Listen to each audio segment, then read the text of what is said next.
беше тя, личи наша сестра. Пленяваше сърцето с песента. И щом пристигне тя, посреща тя с цветя. Пристигна хубавата Джиджи, с добро сърце, засмяно лице, с коси от злато. Хубавата Джиджи, тя пее за нас вълшебен глас и пленява сърцата. Забравяме за нашата тъга, когато пее тя Солемио. Но пристигна веднъж от Америка мъж и както казва бил милионер, от гласа е пемен. Този стар джентлмен предложи да я снимат в Холивуд.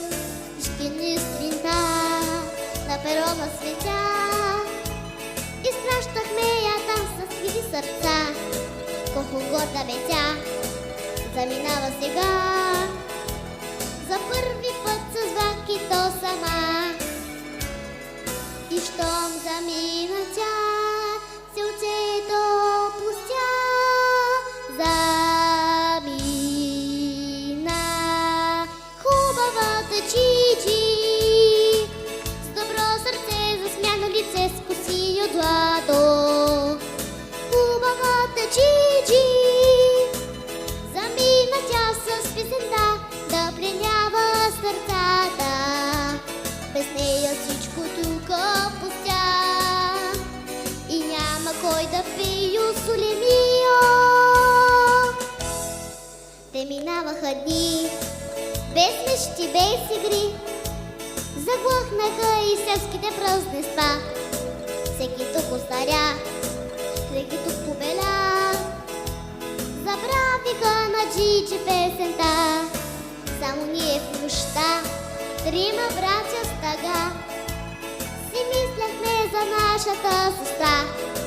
Но къде ли е тя?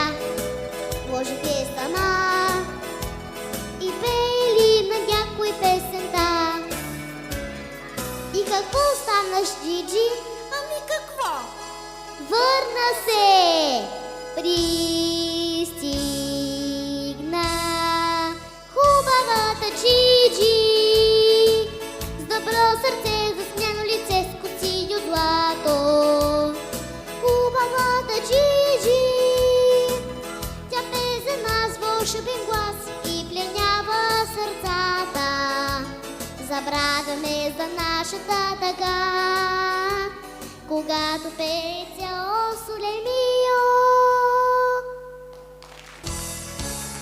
Хубавата Джиджи, с добро сърце, засмяно лице, с коси от злато. Хубавата Джиджи, тя пее за нас вълшебен глас и пленява сърцата.